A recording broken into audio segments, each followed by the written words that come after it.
going to be doing Abbreviating the States by Gary Gulman. Isn't it weird how a documentary could be about the most boring thing ever, but the filmmaker somehow made it interesting? For instance, I was watching this one on Abbreviating the States. It's about the men and one woman who abbreviated all 50 states down to 2 letters. All you need to know for this is that we have 50 states in America, each with a 2 capital letter abbreviation. That was not always the case. Up until, I want to say 1973, so I will, every state had its own length of abbreviation. And it was chaos.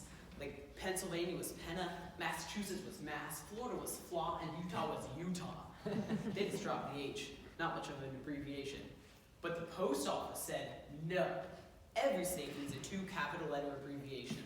So they convened a crack squad of abbreviators. They brought in a ragtag outfit of rogues, misfits, and ne'er-do-wells, and they were each charged with abbreviating the states.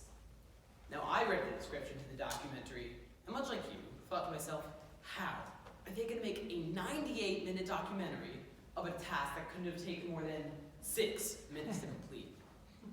Boy, was I wrong. It was an adventure. Now, they started off and thought it was going to be easy, because Alabama lulled them into that false sense of security. They said, Alabama, A-L.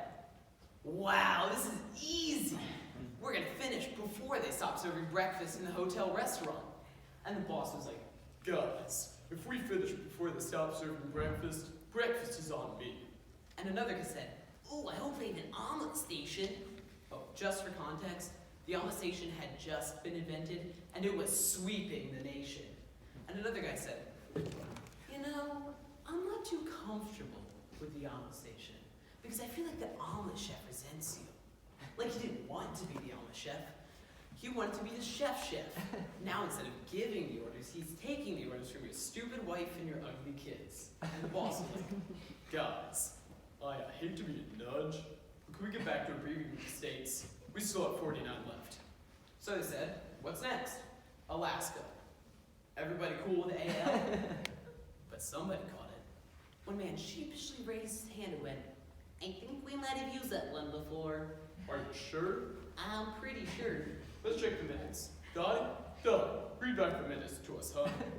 Now, Dottie was the wisecracking secretary.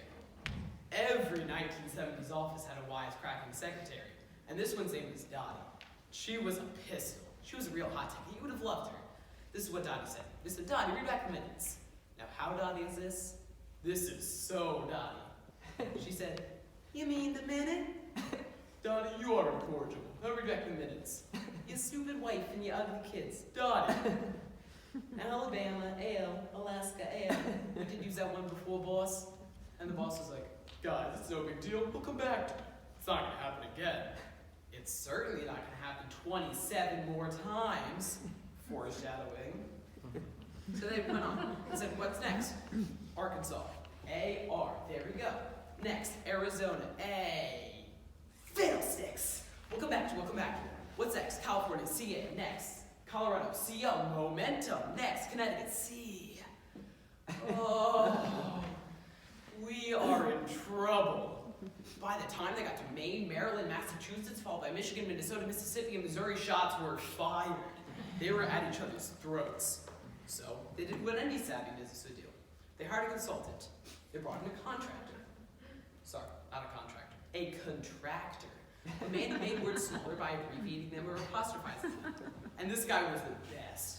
Like, you wouldn't know his name, but you would know his work. He wrote such timeless classics, such as O'Clock. Many years ago, people say, it's 9 of the clock, or it's 10 of the clock. This visionary said, we don't need the the. I can do that with a sky comma. He also would have, could have, and should have, the holy trinity of regret. He wrote the very innovative we'd have. He looked at we would have and said, I can do that in half the letters. He was not without controversy, though. He wrote the most controversial contraction of all time. He wrote, won't. People said, how? Are you gonna abbreviate will not without using a single L? He said, watch me. Are you saying I won't be able to do it? I just did. So anyway, check out the documentary.